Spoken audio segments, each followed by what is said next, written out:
Okay, guys, I'll give you a quick update on the Interurban. We're in the final stretches. We're getting ready to do some painting. The main body and the frame. I got lights set up for it. I went ahead and made some fixtures like this. Bought some receptacles. Soldered them on. They'll act as a ground. And put it like that, bolt it down, and they're ready to go.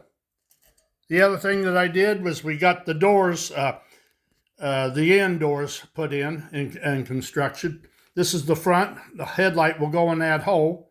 This is the back door, and they can be taken out. I soldered guides. That door will slide right up in there, so I can go ahead and I can paint this body. Get it all finished, then I can slide those doors up in there and put it together, and it will be ready to go. I also fabricated a headlight. Here we go.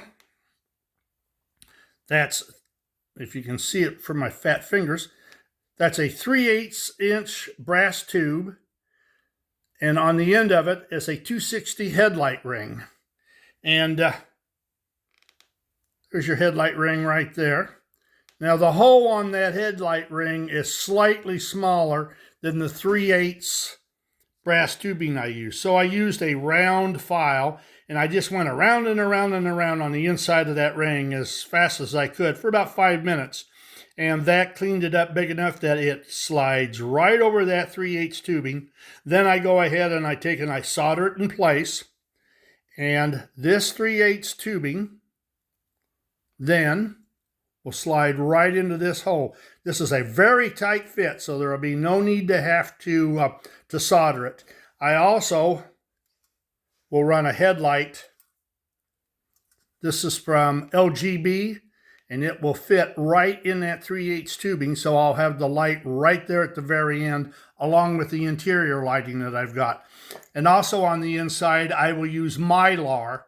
I'll cut Mylar so that it will have that milky, translucent look all the way around on all the windows and stuff like that. So we've got the roof done. It's been put together. Of course, I can't put the trolley pole on until I mount the roof to the body, because that's all part of holding the body and roof together. I've got the doors painted. That's all taken care of. I also fabricated an attachment for the cow catcher. It'll also be able to have the coupler. I added the steps to it, and of course that will go underneath here. I fabricated rubber stamps. Got a baggage, watch your step, the electric lines, and lake shore. So the lake shore will run. The lake shore will be up here. The electric lines will be down here. And of course, the baggage stamp by the baggage door, and watch your step by the passenger door. So that will be applied after the fact. We'll get that all done. The other thing that I'm working on, I got another project. I got to break things up. I cannot work on this Interurban continually. It just it drives me wild after a while. So I've got other projects in the mix that I'm working on and finishing up.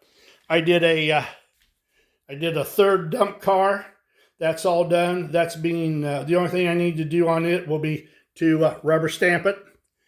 The other thing that I'm working on is a galloping goose. This is an idea I've got. This is a Wyandotte cab. This is a 114 cattle car. Yeah, I know it's upside down, but the cab doesn't fit flush against the back of the cattle car because of this lip. This lip would be cut off. But this is the next thing that I've got in the mix that I'm thinking about. I also fabricated a body. It's all about proportion. You want it to look, you don't want that cab to look out of place. I actually think the cab looks better on the 114. I think I'm saying that right. Yeah, it is a 1/14. Yeah. So I think this will probably be the good mix that I'll use. I'll probably do that. The other thing that I'm doing is this is a Lionel inspection car from the 50s, 60s. I've already I'm changing it over. Right now it's 1 gauge. This thing has got a tremendous amount of axle to it because of the fake rubber tires that put on the outside.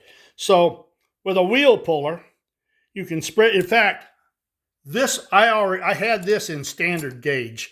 The axles disappear inside the wheel, but believe me, there's more than enough wheel and axle to keep it in standard gauge. But I will most likely take this and convert it to 1 gauge. I've always wanted to do some 1 gauge template construction, so I may just do that. The thing that I have to get is axle collets, because you got to be able to stop that axle from sliding one side or the other.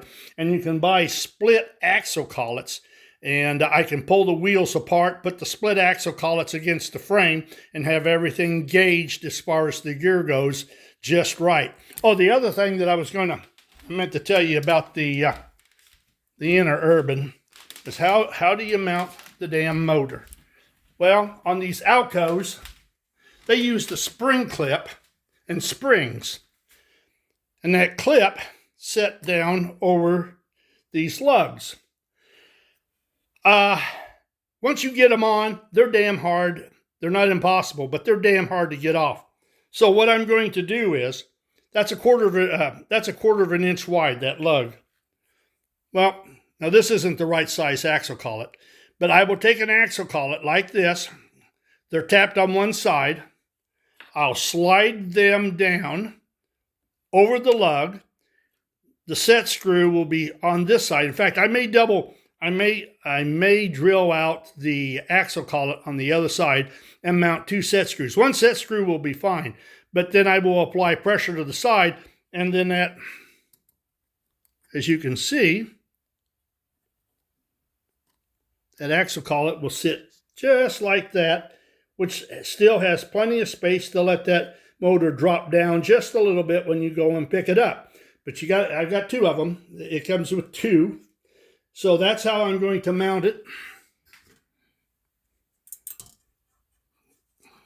It would be just like this, and then that collet would fit on top of it. So if it wasn't for the collet sitting there, there's plenty of peg up there to secure it. So that's what we're up to.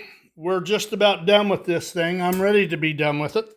And hopefully the next time I show it to you, it will either be totally and completely assembled and painted, or at least totally assembled and be giving it some heavy workouts here on the layout. But things are coming along well. It's been a fun project, but there have been times when things got just a little bit on the complicated side. So talk with you later. Toodaloo.